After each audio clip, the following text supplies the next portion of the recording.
தேடி தேடி சென்று சோறு தின்பதையும், தேவையே இல்லாமல் அவுட்டிங் என்ற பெயரில் ஊர் சுற்றுவதையும், நடுராத்திரியில் திரைப்படம் பார்க்கப் போவதையும், நாகரிகம் என்ற பெயரில் அநாகரிகத்தில் ஈடுபடுவதையுமே இந்த தலைமுறையினர் வாழ்வியலாக ஆக்கி வருகின்றார்கள். உணவு திருவிழா என்று அறிவித்தால் காசையும் கொடுத்துவிட்டு தட்டை ஏந்தி கொண்டு யாசகம் கேட்பது போல் வரிசையில் நிற்கின்றது சமூகம். ஒரு நடிகன் தன்னுடைய வருமானத்தை பெருக்கிக் கொள்ள நள்ளிரவு காட்சிகளை வைக்கின்றார். அறிவை இழந்து குடும்பத்தோடு சென்று கூட்ட நெரிசல் சிக்கி இறந்து போகின்றார்கள். அதை பற்றி கவலைப்படாமல் தன்னுடைய வசூல் கணக்கை பார்த்துக் கொண்டிருக்கின்ற ஒரு நடிகனை தலையில் தூக்கி வைத்து வசூல் மன்னன் என்று கொண்டாடி கொண்டிருக்கின்றது இந்த சமூகம். பேசத் தெரியாத குழந்தைகளின் கையில் அலைபேசியை கொடுத்து அதை பெருமையாக பார்த்து ரசிக்கின்றது சமூகம். இரவு 2 மணிக்கு மிட்நைட் பிரியாணியை குடும்பத்தோடு சென்று சாப்பிடுவது கௌரவமாகிவிட்டது. நீங்கள் உங்கள் குழந்தைகளுக்கு உணவு கொடுக்கவில்லை, ஸ்லோ பாய்சன் கொடுக்கின்றீர்கள். உங்கள் தலைமுறையை மலடாக்குவதற்கு மருந்து கொடுத்துக் கொண்டிருக்கின்றீர்கள். பிள்ளையை பெற்ற பெற்றோர்களே, நம்மில் பலர் பிள்ளைகளை உருவாக்கவில்லை, நிறைய வருமானம் கொடுக்கும் ஜெர்சி மாடுகளை உருவாக்கி கொண்டிருக்கின்றோம். உங்களில் எத்தனை பேரின் பிள்ளைகளுக்கு அறிமுகமில்லாத ஒரு மனிதரிடம் 10 நிமிடம் உரையாடத் தெரியும்? சொல்லிக் கொடுத்திருக்கின்றீர்களா? இனி சொல்லிக் கொடுங்கள். உங்களில் எத்தனை பேரின் பிள்ளைகளுக்கு தன்னம்பிக்கைக்கும் தலைகணத்திற்கும் உள்ள வேறுபாடு தெரியும்? சொல்லிக் கொடுத்திருக்கின்றீர்களா?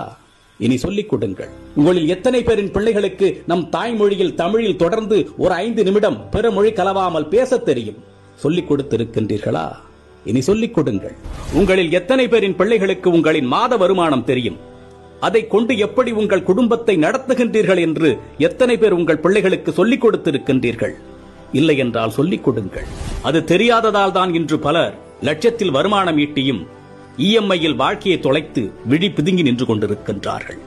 ஆண் பிள்ளைகளோ பெண் பிள்ளைகளோ, உடல் வெட்கம் என்றால் என்ன என்று சொல்லிக் கொடுங்கள். 10 வயதில் அணியும் ஆடையது, பருவ வயதில் அணியும் ஆடையது, படுக்கையில் அணியும் ஆடையது, பொதுவெளியில் அணியும் ஆடையது என்று வேறுபாடுகளை சொல்லிக் கொடுங்கள். நம்மில் பல பேரின் பிள்ளைகளுக்கு ஐபோனின் விலை தெரியும், வந்த திரைப்படத்தின் வசூல், வரப்போகும் திரைப்படத்தின் புள்ளி விவரங்கள் எல்லாமே தெரியும். ஆனால் அன்றாடம் நாம் உண்ணக்கூடிய அரிசியின் விலை தெரியுமா? காய்கறிகளின் நிலவரம் தெரியுமா? நம் பிள்ளைகளில் பலருக்கு பில்கேட்ஸை தெரியும், எலான் மஸ்கை தெரியும். ஆனால் நம் மொழிக்காக, இனத்தின் வளர்ச்சிக்காக இன்னுயிர் துறந்த தியாக வரலாறுகளை பற்றி தெரியுமா?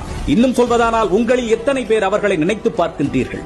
நம் மண்ணின் தியாக வரலாறுகளை நம் பிள்ளைகளுக்கு சொல்லிக் கொடுங்கள்.